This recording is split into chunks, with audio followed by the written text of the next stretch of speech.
this broadcast bring you this important bulletin from the United Press. Flash, Washington. The White House announces Japanese attack on Pearl Harbor. All over the United States, women are called upon to leave their homes and take jobs. 18 million women aren't enough. As more men are called for military service, their places must be taken by women. Here, the lady of the clothesline becomes an expert on electric lines.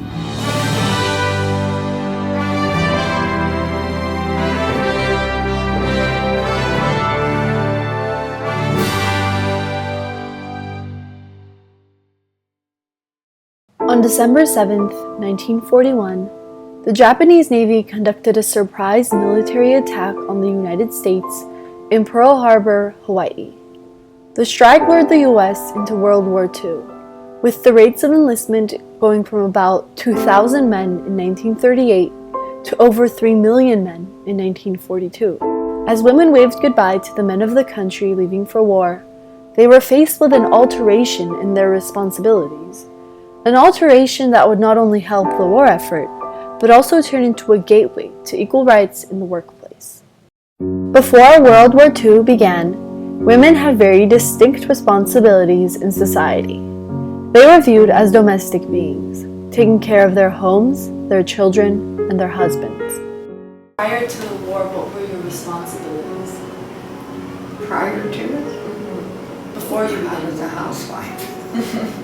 I had a child I was taking care of. The men were responsible for providing for their families economically. Women were seen as inferior to men and did not have the same working rights as they did. And we went to the union hall to get jobs. They took my husband, but there was a big sign up on the wall: no women, no blacks. Society had given specific responsibilities to each gender, which yielded very different rights. Along with leaving their homes, men also left behind their jobs as they went overseas to fight in World War II. Thus, with a need for workers, many jobs began to hire women. In addition to their traditional responsibilities, women also had to fulfill the responsibilities that men had left behind. The symbol of working women during World War II soon came to be known as Rosie the Riveter.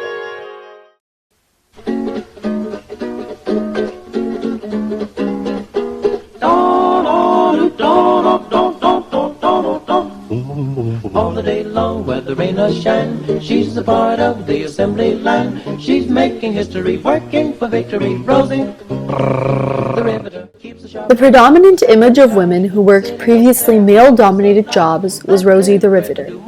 In the early 1940s, Rose Will Monroe, who was a riveter in an aircraft company, was asked to star in a film about women workers, which then inspired the character of Rosie the Riveter. In 1942, singers and songwriters Red Evans and John Jacob Loeb wrote a song called Rosie the Riveter. In 1943, artist Norman Rockwell created the image of her as a poster advertisement to encourage women to work wartime jobs. However, the image that is most famously identified with Rosie the Riveter was created by J. Howard Miller, an advertiser who made the poster for the Westinghouse Electrical Company to encourage the women to work harder. The Rosie the Riveter campaign changed the image of women completely. Rosie portrayed the newfound responsibilities of women.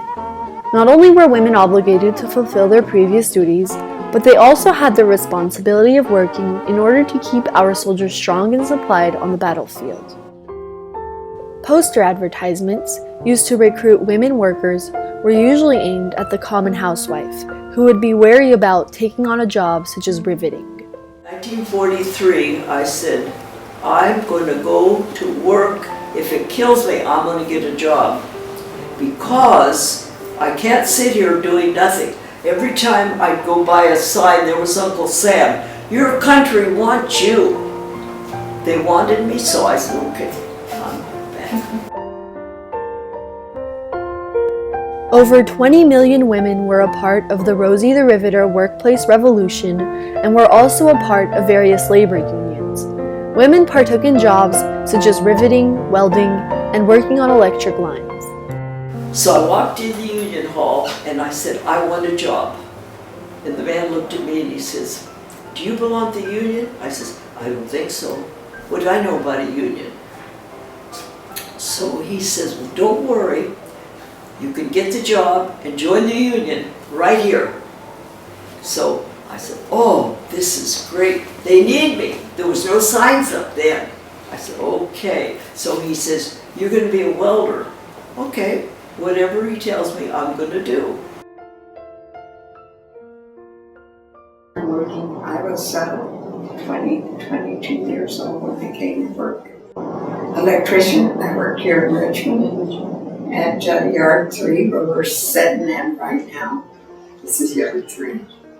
And that's where I worked all the time.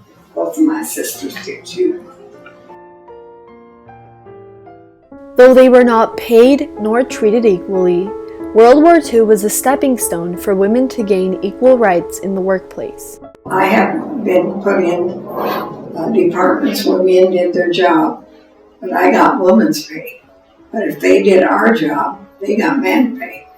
They didn't reduce their pay, but they didn't raise our pay either. When the men of the country returned from World War II, women gave up their jobs for the men to work. After the war, the jobs were for the men. When they came home, we knew that. We knew it was for the duration.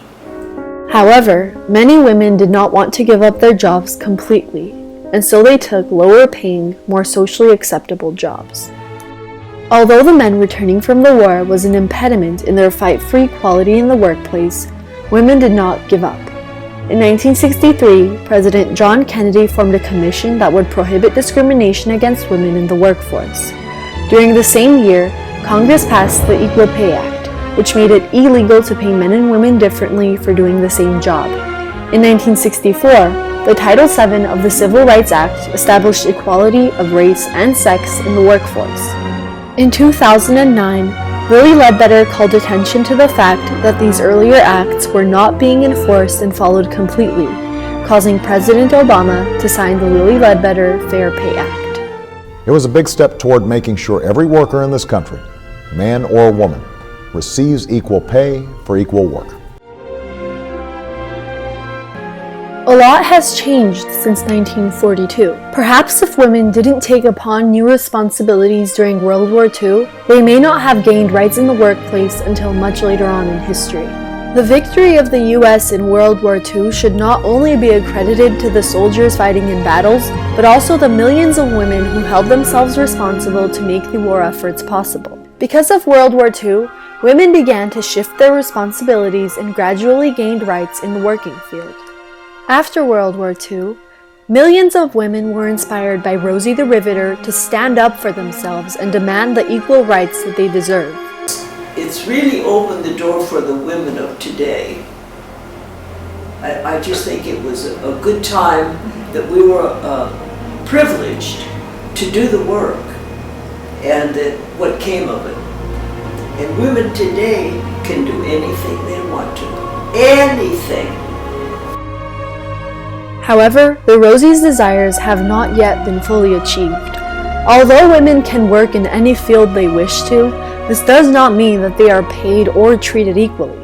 Today, American women get paid 77 cents on the dollar in comparison to men. In March of 2014, President Obama called on Congress to increase the minimum wage.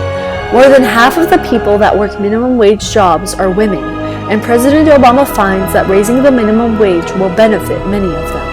What American women owe to the Rosies is to finish the battle that they started in 1941. The battle to gain completely equal rights for women in the workplace.